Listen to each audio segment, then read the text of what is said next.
We're going to start with Ezra chapter 5. And as I said, it appears everything's working well. So all praise to the Most High for that. We're going to just get into it. Ezra 5. Now, remember where we left off last week about Zerubbabel speaking with Darius personally to get the rebuilding of the temple back going again through legislation, right? But while he was over there doing that, you have the prophets in the land doing this. Starting with Ezra 5:1. Then the prophets, Haggai the prophet and Zechariah the son of Iddo, prophesied unto the Jews that were in Judah and Jerusalem in the name of God and in the name of the God of Israel, even unto them. Then rose up Zerubbabel the son of Shealtiel and Jeshua the son of Jozadak and began to build the house of God, which is at Jerusalem. And with them were the prophets of God helping them. You see that right there? So the prophets didn't just sit back while everybody else was working. They told people to get to work. They prophesied to people telling them to get to work. And then they got to work too. All right. So there was no hypocrisy in the prophets. All right. They wasn't sitting on their backs or sitting on their backsides rather while everybody else was working. They was working too. All right. At the same time came to them Tatnai, governor on this side the river, and Shethar-boznai and their companions, and said thus unto them, Who hath commanded you to build this house and to make up this wall? Then said we unto them after this manner, What are the names of the men that make this building? But the eye of their God was upon the elders of the Jews, that they could not cause them to cease till the matter came to Darius. And then they returned answer by letter concerning this matter. Right, so they wasn't worried about what the heathen were trying to do to stop the building, and we've seen that all through Ezra thus far, where the heathen would always try to stop the rebuilding of the temple because they don't want to see Israel prosper. They don't want to see the Jews prosper. Right. The copy of the letter that Tatnai, governor on this side of the river, and Shethar-boznai and his companions, the Apharsachites, which were on this side river, sent unto Darius the king. They sent a letter unto him wherein was written thus, Unto Darius the king, all peace. Be it known unto the king that we went into the province of Judea to the house of the great God, which is builded with great stones, and timber is laid in the walls, and this work goeth fast on, and prospers in their hands. Then asked we those elders and said unto them thus, Who commanded you to build this house and to make up these walls? We asked their names also to certify thee, that we might write the names of the men that were the chief of them. Right? They're trying to tell on them in a way to get them to stop. Right? And thus they returned us answer, saying, We are the servants of the God of heaven and earth, and build the house that was builded these many years ago, which a great king of Israel builded and set up. And they said, Look, we the Israelites, we're God's chosen people, and Solomon built this house originally, but we're building it now in the name of our God. All right. But after that, our fathers had provoked the God of heaven unto wrath. He gave them into the hand of Nebuchadnezzar, the king of Babylon, the Chaldean, who destroyed this house and carried the people away into Babylon. So we read about that when that happened as well, when we was covering the end of the kingdom of Judah and the beginning of the kingdom of Babylon. But in the first year of Cyrus, the king of Babylon, the same King Cyrus made a decree to build this house of God. And the vessels also of gold and silver of the house of God, which Nebuchadnezzar took out of the temple that was in Jerusalem and brought them into the temple of Babylon, those did Cyrus the king take out of the temple of Babylon, and they were delivered unto one whose name was Sheshbazzar, whom he had made governor. And said unto him, Take these vessels, go, carry them into the temple that is in Jerusalem, and let the house of God be builded in his place. So the Jews, the prophets, the Israelites are responding to these heathens saying, look, Cyrus made a decree that we could do this, right? The same thing that Zerubbabel told Darius, hey, you need to go check your records and see where Cyrus said to do this, said that we should do this, and you should help us to do this because that's the decree that, you know, your whether it be, you know, grandfather, great grandfather, or, you know, just even if there was no relation, it still was, you know, the king prior to you, right? One of the kings prior to you made this decree, right? Then verse 16, then came the same Let me scroll down so y'all can see it a little better. Then came the same Sheshbazzar and laid the foundation of the house of God, which is in Jerusalem. And since that time, even until now, hath it been in building, and yet it is not finished. Right. So this years and years and years and years and years and years later. Right. Now, therefore, if it seem good to the king, let there be search made in the king's treasure house, which is there at Babylon, whether it be so that a decree was made of Cyrus the king to build this house of God at Jerusalem, and let the king send his pleasure to us concerning this matter. So they're essentially saying the same thing that Zerubbabel already told Darius whenever he was in his presence, right? But now Zerubbabel done came back to the land, is helping build. Darius still ain't searched these records yet, all right? So this is Ezra 6. Ezra 6, I'm going to start with verse 1. Then Darius the king made a decree, and search was made in the house of the rolls where the treasures were laid up in Babylon, right? So the rolls right there is going into like books, all right, scrolls.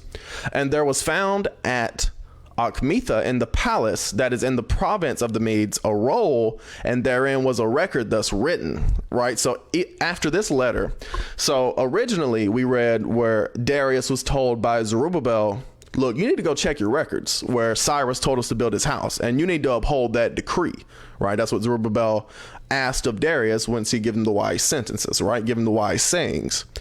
And now Darius, you know, he probably forgot about it at that point, right? He's got all different things he's attended to. He wasn't concerned with what Zerubbabel was saying. He just, you know, said, okay, I'll do that, right? And just to appease him at the time.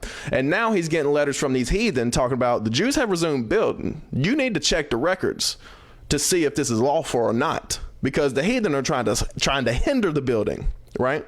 So Darius is like, OK, I actually do need to check these records. So then he went and found the records. He went and found the scroll, went and found the decree that Cyrus had made. Verse 3, in the first year of Cyrus, the king, the same Cyrus, the king, made a decree concerning the house of God at Jerusalem. Let the house be builded, the place where they offered sacrifices, and let the foundations thereof be strongly laid. The height thereof 60 cubits, and the breadth thereof 60 cubits. Right. Square. Right. So he found it, not only the decree that Cyrus said to made it, but said to rebuild it, but the dimensions of it, right? With 3 rolls of great stones and a row of new timber, and let the expenses be given out of the king's house.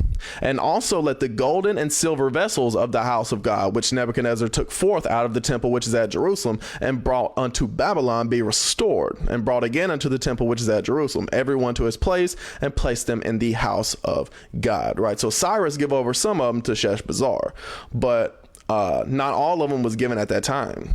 All right. There was still some that was left in Babylon. Now, therefore, Tatnai, governor beyond the river, Shethar-Boznai, and your companions, the Apharsachites, which are beyond the river, be ye far from thence. Let the work of this house of God alone. Right. So Darius is like, look, I found the decree. Leave them alone. Let them do what God has ordained them to do. All right. Let the governor of the Jews and the elders of the Jews build this house of God in his place. Moreover, I make a decree what ye shall do to the elders of the Jews for the building of this house of God, that of the king's goods, even of the tribute beyond the river, forthwith expenses be given unto these men, that they be not hindered. He said, not only am I going to tell you to leave them alone, but also you should donate to their cause. All right. That's what he's saying right here. And that they be not hindered. Verse 9. And that which they have need of, both young bullocks and rams and lambs for the burnt offerings of the God of heaven, wheat, salt, wine, and oil, according to the appointment of the priests which are at Jerusalem, let it be given them day by day without fail. All right.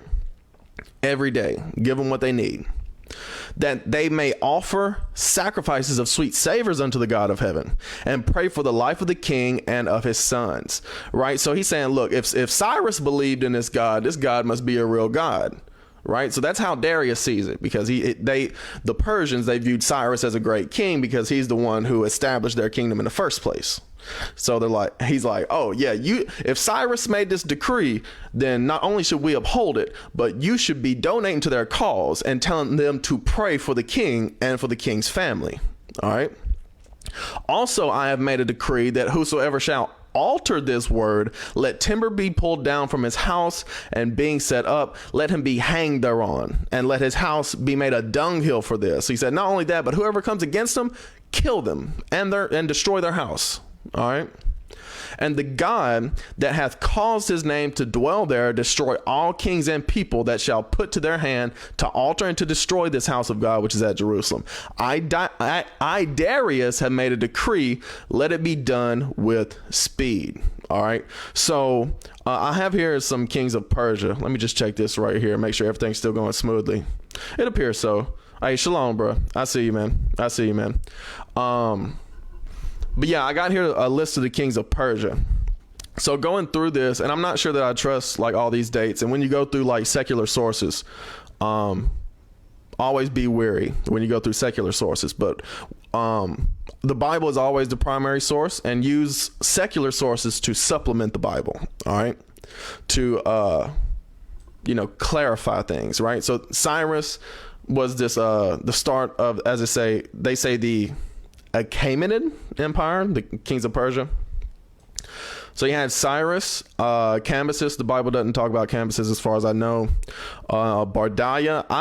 I haven't even seen Bardiah in secular sources until I seen this, right? So who knows if that was a real person. But it probably was not this Darius. All right, it's probably on down, because the Bible talks about in earlier parts of Ezra where during the reigns of Xerxes and Artaxerxes, the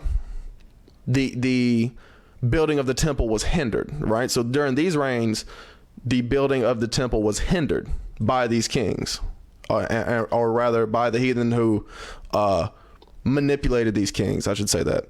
But it was probably this Darius that we're reading about now, Darius II.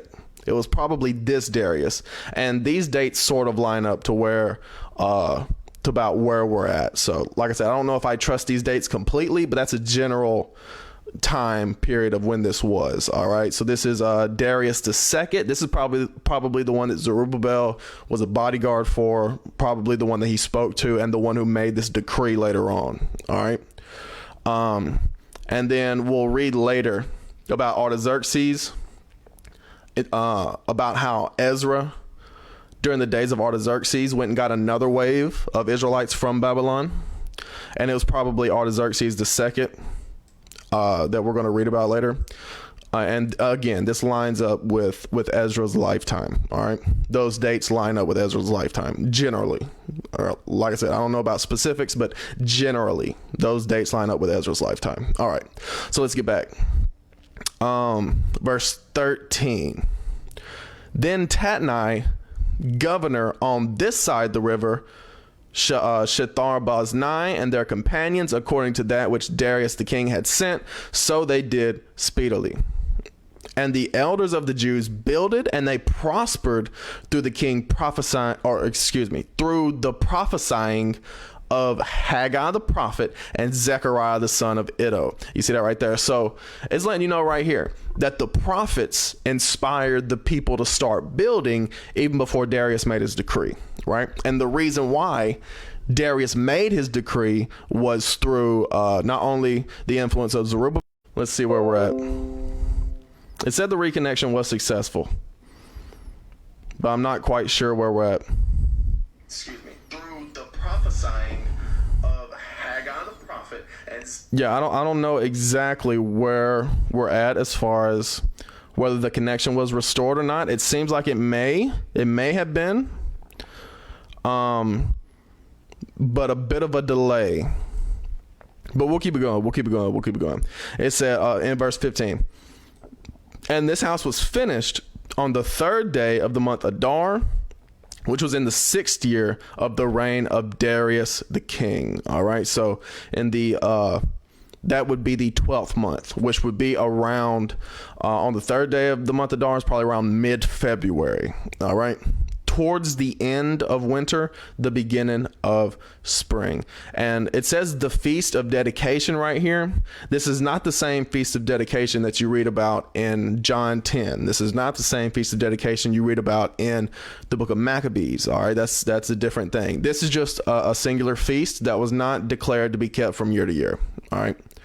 And the children of Israel, the priests and the Levites, and the rest of the children of the captivity kept the dedication of this house of God with joy, and offered at the dedication of this house of God 100 bullocks, 200 rams, 400 lambs, and for a sin offering for all Israel, 12 he-goats, according to the number of the tribes of Israel. And they set the priests in their divisions and the Levites in their courses for the service of God, which is at Jerusalem, as it is written in the book of Moses. Notice it did not say to keep this dedication from year to year, right? Like it did like with Purim, for example, or like it did with you know, the Feast of Dedication that you read about in the Maccabees. That was proclaimed to keep from year to year, and Jesus kept that day, not this dedication. All right. And this is why, verse 19, and the children of the spot, because at the last location I was at, the mobile hotspot was not working the way that it needed to. It was acting worse than the hotel Wi-Fi. So I tried the hotel Wi-Fi here. We see that it's tripping. We'll try the mobile network here. But in areas where there is no 5G, this mobile hotspot is not very useful. Like I said, it's worse than the hotel Wi-Fi in some cases. But the reconnection appears to be restored, or rather reconnected. We'll see. It appears to be live, not behind any. So we'll see. We'll see how these things go. If it starts acting up again, then you know, I'll turn on my mobile hotspot. But as of right now, we'll just keep it going. We'll keep it going. Now, verse 11. Now, this is the copy of the letter that the king Artaxerxes gave unto Ezra the priest, a scribe, even a scribe of the words of the commandments of the Lord and of his statutes to Israel. Artaxerxes, king of kings, unto Ezra the priest, a scribe of the law of the God of heaven, perfect peace. And at such a time, I make a decree that all they of the people of Israel and of his priests and Levites in my realm, which are minded of their own free will to go up to Jerusalem, go with thee. For as much as thou art sent of the king and of his 7 counselors to inquire concerning Judah and Jerusalem, according to the law of thy God, which is in thy hand, and to carry the silver and gold, which the king and his counselors have freely offered unto the God of Israel, whose habitation is in Jerusalem, right? So not only he said you can freely move your people back, but you can also take with you silver and gold and many riches, right? Anything that you need, and all the silver and gold that thou can find in all the province of Babylon, with the free will offering of the people and of the priests offering willingly for the house of their God, which is in Jerusalem, right? So not only that, but people in Babylon were encouraged to donate to the cause, right? That thou mayest buy speedily with this money bullocks, rams, lambs, with their meat offerings and their drink offerings, and offer them upon the altar of the house of your God, which is in Jerusalem. So he didn't say use the money to do whatever you want to with it. He said use this money to do God's purpose, right? And whatsoever shall seem good to thee and to thy brethren to do with the rest of the silver and the gold, that do after the will of your God. You see that right there? So again, he said you can do whatever you want to with it, but only with people who are godly minded, right? So not people who's going to rob the people, but people who are going to use that money and those goods to do the will of God. The vessels also that are given thee for the service of the house of thy God, those deliver thou before the God of Jerusalem. And he said specifically the things that were designed for the temple, you use in the temple, right? And he's telling Ezra all these things, not because Ezra didn't. See where we at, see if I can't fix that. So the reconnection is back. We'll see how long that takes Facebook to catch up to that. Let's see if we back. Maybe. Looks like we're trying to get back. I don't know where it left off, honestly. Where are we at? Turn that off.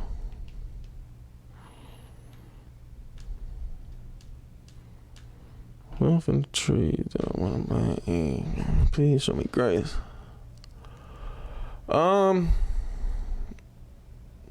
Yeah, for some reason it's not even showing this thing no more. It's not even showing my mobile hotspot anymore. That's crazy. Or whatever that's supposed to be. But it says that we back on hotel Wi-Fi. Again, I don't know how much I trust that, but we good. I don't know where we left off, but we finished out chapter 7, and Ezra's just blessing the Lord for this this ratification, this law that went out concerning his expeditions and journeys to deliver the people, right? So we'll go to the next chapter, Ezra chapter 8. And again, we're not going to get into all the names. These are all the families. If you want to get into the names, if you're just looking for like baby names, this goes into a bunch of men, bunch of male names, the houses, the leaders of the houses, right? So then you get into some Levites who had to show up and help, who had to help the mission. So I'm going to jump down to verse 21. Then I proclaimed a fast there at the river Ahava, that we might afflict ourselves before our God to seek of him a right way for us and for our little ones and for all our substance. For I was ashamed to require of the king a band of soldiers and horsemen to help us against the enemy in the way, because we had spoken unto the king, saying, the hand of our God is upon all them for good that seek him, but his power and his wrath is against all them that forsake him. So we fasted and besought our God for this, and he was entreated of us. Right, so you got to think, especially at that time, hell, this still happens today with people who are like refugees going from one place to another. You have people that just show up and take advantage of them, people that rob them, people that murder some of them, right? People who like sexually assault them and all sorts of things like that. So Ezra had this in mind, and he was a little bit fearful to ask of the king, or a little ashamed, I should say. That's the word that he used. He was a little bit ashamed to ask the king for an escort. The king probably would have give it to him, but he was a little bit ashamed because he had told the king how important it was to have faith in God, that God would deliver them, right? So instead, they just fasted, and God, helped them out because they were doing the right thing ultimately. All right. So with that, I don't know why this ain't showing up. This mobile network thing, but we'll keep it going. Then I separated 12 of the chief of the priests, Sherebiah, Hashabiah, and 10 of their brethren with them, and weighed unto them the silver and the gold and the vessels, even the offering of the house of our God, which the king and his counselors and his lords and all Israel there present had offered. I even weighed into their hands 650 talents of silver, and silver vessels 100 talents, and of gold 100 talents. Right, so he's given them all these provisions, right?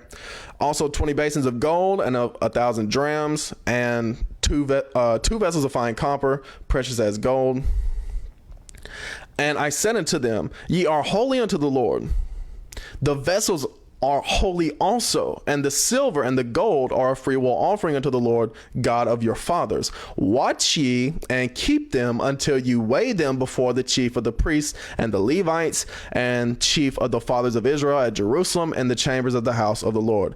So took the priests and the Levites the weight of the silver and the gold and the vessels to bring them to Jerusalem unto the house of our God. Right? So who can say that they could trust some people like that to give them silver and gold, very much silver and gold, and that they wouldn't, skim a little bit off the top, right? Who can say that? Who can say that? Who can even say that they are for sure that they wouldn't skim a little bit off the top, right? Very few of us, right? Then we departed from the river of from the river of Ahava on the 12th day of the first month to go into Jerusalem. And the hand of our God was upon us, and he delivered us from the hand of the enemy and of such as lay in wait by the way. And we came to Jerusalem and abode there 3 days. So Ezra is not even saying specifically that there was no enemies that they run into, but that God delivered them from the hands of the enemies, right? So keep that in mind. Now on the 4th day was the silver and the gold and the vessels weighed in the house of our God by the hand of Meremoth, the son of Uriah the priest. And with him was Eleazar, the son of Phinehas, and with them was Jozabad, the son of Jeshua, and Noadiah, the son of Benui, Levites, by number and by weight of everyone, and all the weight was written at that time.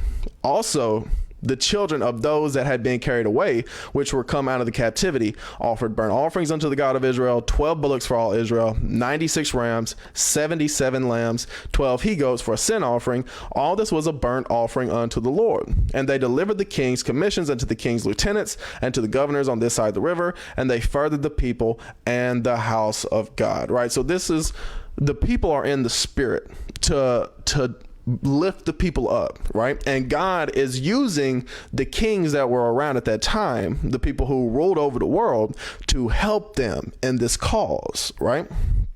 So again, that's something that could happen today. It hasn't been, but you can't rule that out because that has happened in the past. God can do all things, right? So it's nothing for him to take somebody who is in a position of leadership over a country and use them to help his cause, right? That's very possible. That's very possible. So here we go. Ezra 9. Ezra 9 and 10 go heavy. And people ain't gonna want to hear it, but I'm gonna bring it out anyway. All right, Ezra 9. I'm just making sure that the internet's still working, so that we can keep on moving. It appears to be. It appears to be. All right. 6 minutes ago, we was good, so we're gonna keep rolling. Now, when these things were done, the princes came to me, saying, the people of Israel and the priests and the Levites have not separated themselves from the people of the lands, doing according to their abominations. Even of the Canaanites, the Hittites, the Perizzites, the Jebusites, the Ammonites, the Moabites, the Egyptians, and the Amorites. Right? So he said the people of Israel are still behaving and acting like the heathen. They're still doing things that the other nations are doing. Right?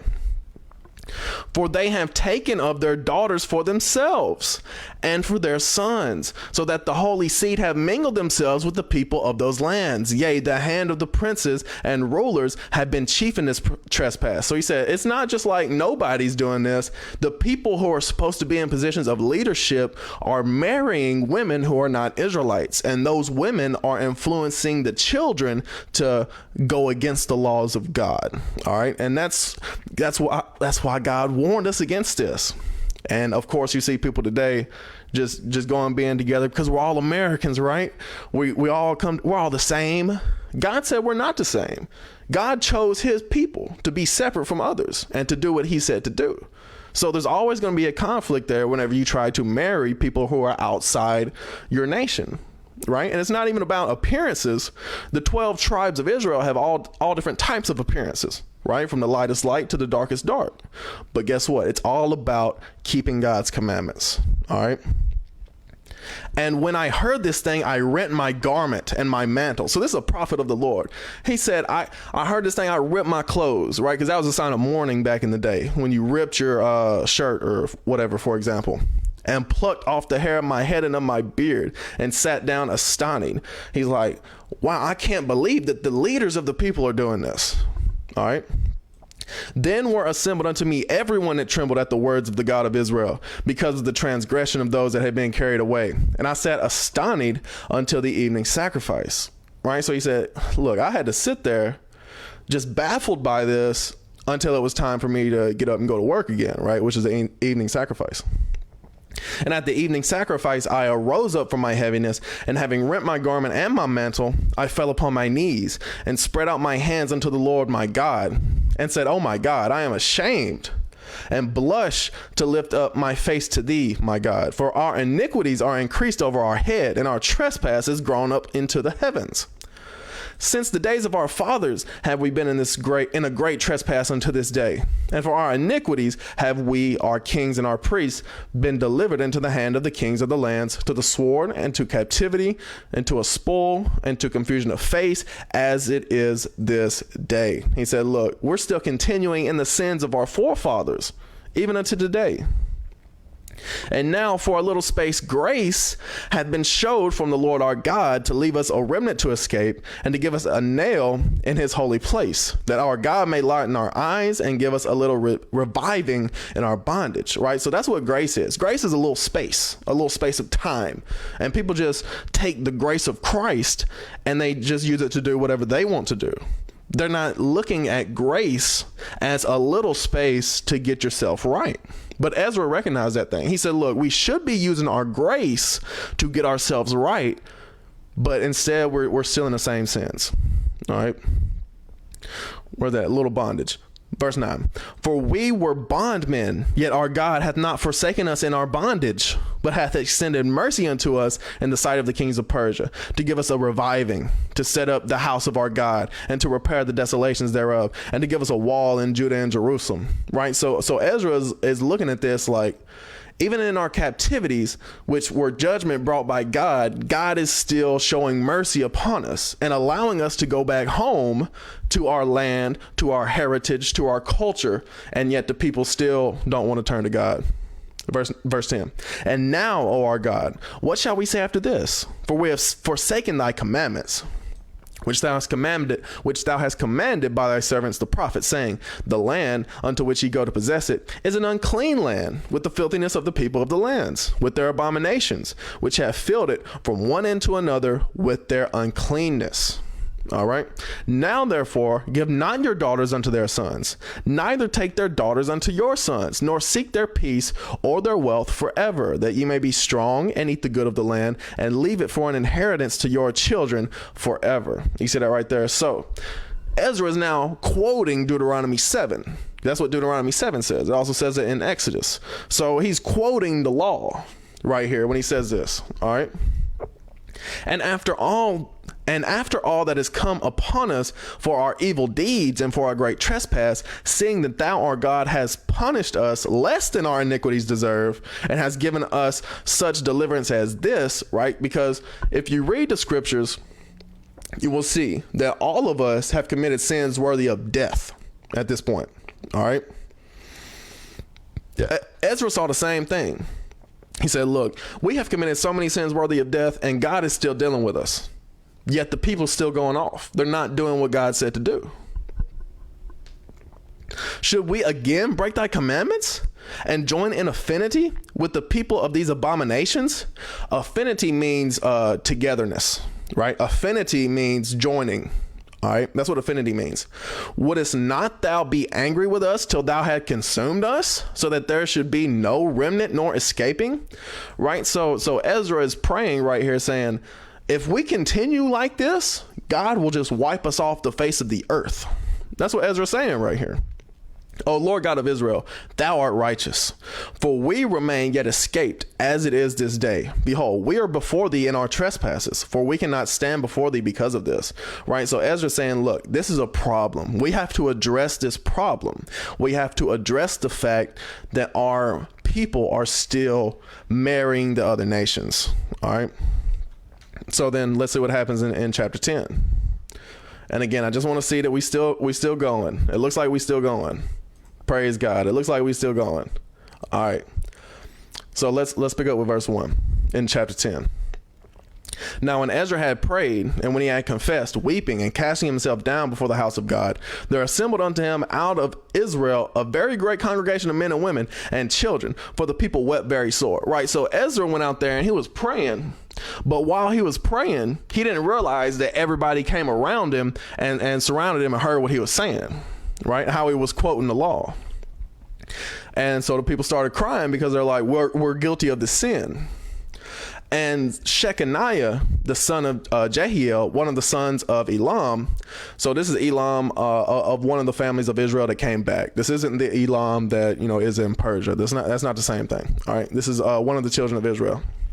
answered and said unto Ezra, we have trespassed against our God and have taken strange wives of the people of the land. Yet now there is hope in Israel concerning this thing.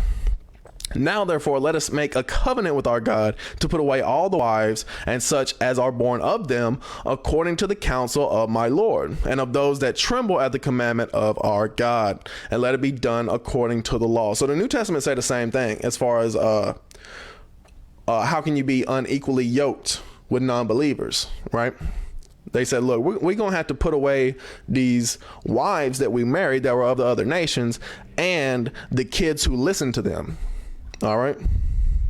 And would rather be with their mom than their dad, right? Who wants to keep the commandments.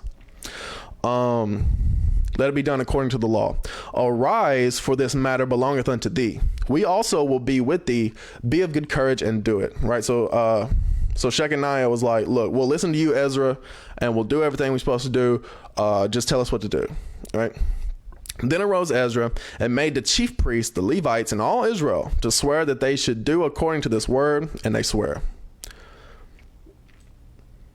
Verse 6. Then Ezra rose up from before the house of God and went into the chamber of Johanan, the son of Eliashib, and when he came thither, he did eat no bread nor drink water, for he mourned because of the transgression of them that had been carried away.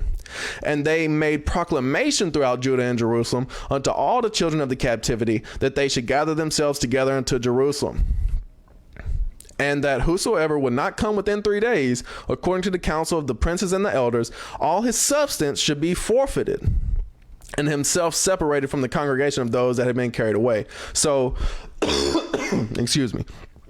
Remember that Ezra had the legal authority to do this under the decree of Artaxerxes II. All right, so he had the authority to make whatever laws he wanted to, according to the Bible, and that's what he's doing here, saying the judgment if you don't show up to this council, to this meeting, then all your property is going to be foreclosed on. All right. Then, verse 9, then all the men of Judah and Benjamin gathered themselves together unto Jerusalem within 3 days. It was the 9th month on the 12th day of the month, right? So that would be around mid-November, early December. And all the people sat in the street of the house of God, trembling because of this matter and for the great rain, right? So there was all gathered together there, and it was raining on them. And Ezra the priest stood up and said unto them, ye have transgressed and have taken strange wives to increase the trespass of Israel. You see that right there? You see what happens whenever you marry to other nations? You increase the sin upon the people. All right. Now, therefore, make confession unto the Lord God of your fathers and do his pleasure, and separate yourselves from the people of the land and from the strange wives. So God said, get rid of them. You have to divorce them. You have to separate from them. Then all the congregation answered and said with a loud voice, as thou hast said, so must we do. But the people are many, and it is a time of much rain, and we are not able to stand without, meaning stand outside. Neither is this a work of 1 day or two. So they said, look, this repentance, it's going to have to be a process. We can't do this overnight. All right. It's going to have to take a while. All right. For we are many that have transgressed in this thing. Let now our rulers of all the congregation stand, and let all them which have taken strange wives in our cities come at appointed times, and with them the elders of every city and the judges thereof, until the fierce wrath of our God for this matter be turned from us. So they said, look, we'll do it one at a time, and we'll do it one city at a time, and our elders will come up with us, and they will declare the divorce, they will declare the separation, and it'll take some time, but we're going to do this. All right. It's going to be a process, but we're going to do it. We're going to commit to this. We're going to commit to keeping the laws of God. And that's what you saw from the people at the time. They were tired of captivity. They knew the law. They knew the curses were upon them. They were tired of the curses. They wanted to come back to God, but they understood this isn't just like something that can happen overnight. This is a process that we have to go through. All right. And the fierce wrath of our God for this matter be turned from us. Verse 15. Only Jonathan, the son of Asahel, and Jahaziah, the son of Tikvah, were employed about this matter. And Meshullam and Shabbatai, the Levite, helped them. Right. So it was only a couple people who wanted to oversee all this. All right. And the children of the captivity did so.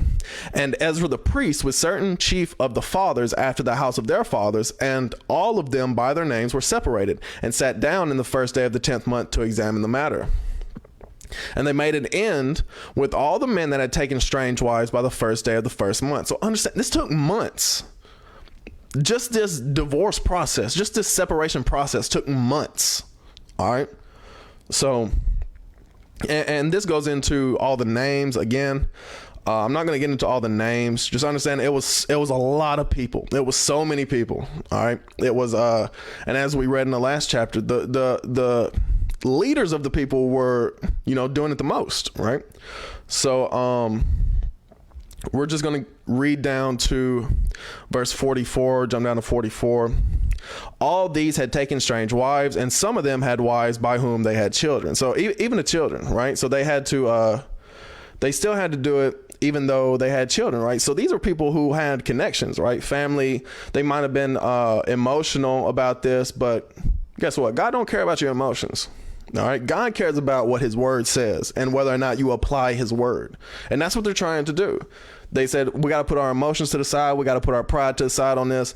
We have to do what the word of God says to do. All right. So with that, that's the end of the book of Ezra. Next week, we'll be getting into Purim and what happened there. And that's with a different Persian king.